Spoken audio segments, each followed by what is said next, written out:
Good morning. My name is Clint Coghill, and it is very much a pleasure for me to be here on day one of the Reuters Global Investment Summit. I have spent most of my career in the institutional investment community and founded Backstop Solutions back in the early 2000s. And I'm here today to talk to you about a really important topic.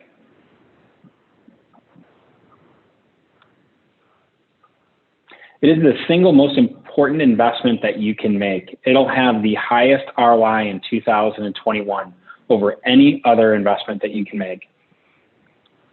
And that is investing in your people. Help them to make the most of their time. If time is money, your investment and operations team are losing more than you realize. That was the name of the talk today. And I'm going to walk you through why that's the case and what you can do about it.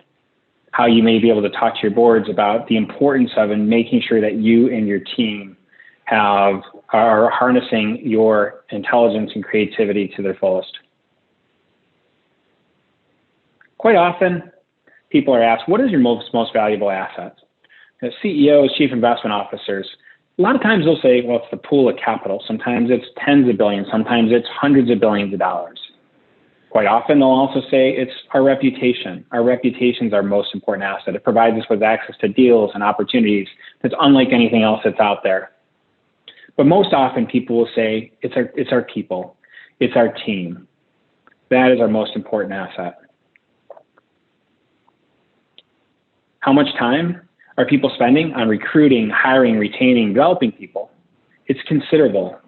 A lot of times they'll say that in order to fill a role, it'll take over 3 months. In order to onboard someone, it'll take an additional 3 months. And then when someone's offboarding, it's also a lot of time as well. Investing in your people is really key. Also, what type of culture are you building? A lot of times in conversations with chief investment officers, they'll share about the culture and again, the team and the way that they make decisions. Some of the things that they do are special. Again, really important things. You're on an important mission. Quite often, the decisions that you make will affect the livelihoods of sometimes tens of thousands, sometimes hundreds of thousands of people. Whether people are able to retire on time, whether some of the grantees are able to have enough in order to fund some of these really important programs. So meanwhile,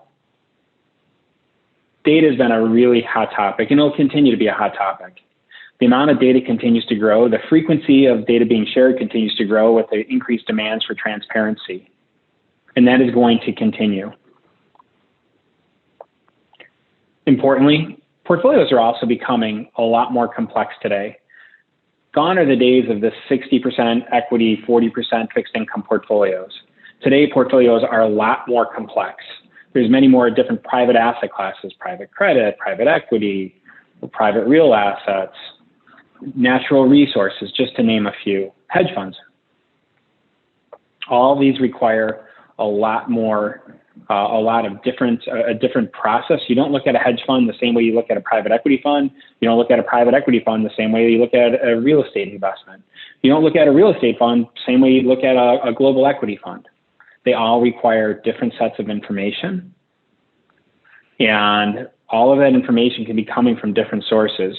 And you want to couple that with your information, so your proprietary information with all sorts of outside sources, and be able to see the information that you want in context. So ideally, when you're going to make decisions, you're looking at the most complete, accurate, and timely set of information so you can make the most informed investment decisions, which hopefully will lead to the best investment decisions. Many of you operate with lean budgets. Speaking with a recent chief investment officer, he shared, we manage over $100 billion. We have a team of 20, and we have to cover the globe. Did the math, not too hard. 100 billion divided by 20, that's $5 billion per person on the team, investment and operations. That is a lot of responsibility and a lot of work. Along with our alliance partner, Mercer, we recently did a study. It was the first productivity study we're aware of, asking people where they spent their time across the institutional investment industry. And the institutional investors, highly qualified, 73% of the respondents were director level or higher, 75% were on the investment team, and 66% or 2/3 had a MBA or PhD or other high level education degree.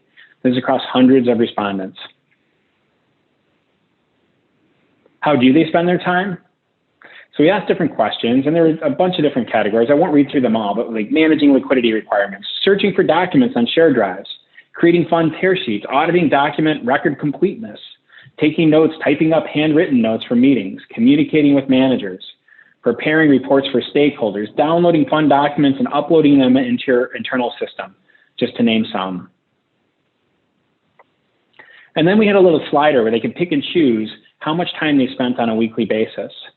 And you can see the numbers here. The good news is at least most were spending more time with meeting with managers, communicating with managers, both new and existing.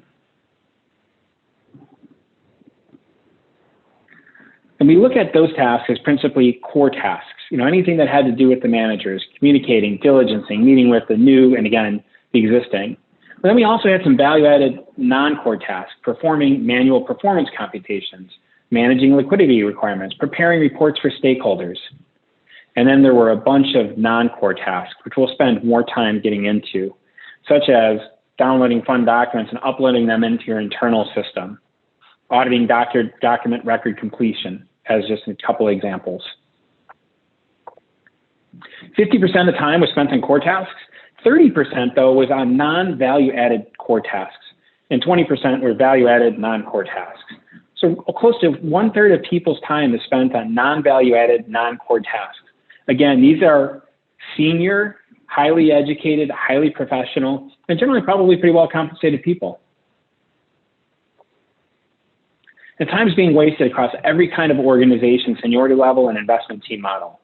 The good news, from an organization type, the endowments and foundations were the winner at a little bit less than 1/4 of people's time being spent on non-core, non-value-added tasks, with 59% spent on the core value-added. With fund to funds, 38% of time was spent on non-core, non-value-added tasks. By seniority level, the C-suite was only spending 16% of their time on the non-core, non-value-added task. And we understand that this number is never going to be zero. But a lot of these other areas for director and the manager officers, the amount of time that you're spending on things that are not moving the needle is significant. And then also the percent of time spent by investment team model, something we looked at, whether it's specialist or generalist or hybrid. And the results, again, are there to the right. It doesn't have to be this way. Do everything you can to eliminate those non-value-added tasks. Do what you can to automate and streamline that so people can focus their time much more on the things that matter, the core tasks that are going to move the needle. I thought to just double click and go a little bit deep on one of the more mundane areas here, and that is downloading fund documents and uploading them into your internal system. If I took a roll call and said, who likes to do this? There's very few people that put their hands up, but yet a lot of people are spending a lot of time doing this on a weekly basis. There's 3 ways to acquire documents. First, you can do it from the attachment, and that's roughly 40% of the way that they're communicated. The second is to send along a link to a web portal, and somebody needs to go into that web portal and fetch that document and then download it and then upload it. And then the third is exporting the text from basically from an email as a document, and that's roughly 2%, so it's a smaller part. We also measured how much time per document is spent just on that discrete task. From the attachment, it was 1.5 minutes to acquire, prepare, upload, and then the post-uploading process. From web portals, range 3 to 4 minutes, depending on whether the login credentials were saved in the browser. And then from exporting text, roughly 4 minutes per document. We then get into the human inefficiency factor. So the calculated time is a lot different than the actual time. Why? Because humans are not robots. It's difficult to sustain concentration over 2 hours of just doing nothing but this task.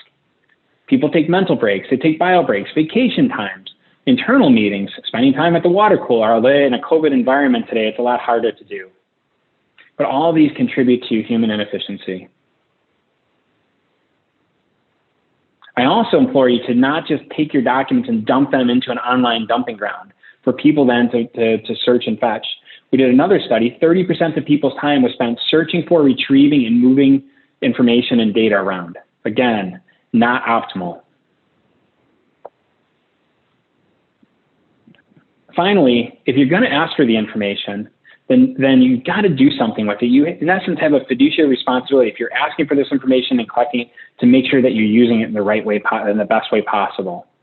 And so, in closing today, what I would encourage you to do is to do everything you can to build a culture to allow your people to make the most of their time, to allow your high-value people to do the highest value activities. Find ways to streamline and automate those non-core tasks in order to help them and your organization to leverage your time, to help you to make the best decisions, and help you to achieve the single best return on investment as an organization and also as a fiduciary of the capital that you manage. Thank you very much. Again, Clint Coghill, the CEO and founder of Backstop Solutions. I look forward to watching the rest of the conference today. Thank you. Goodbye.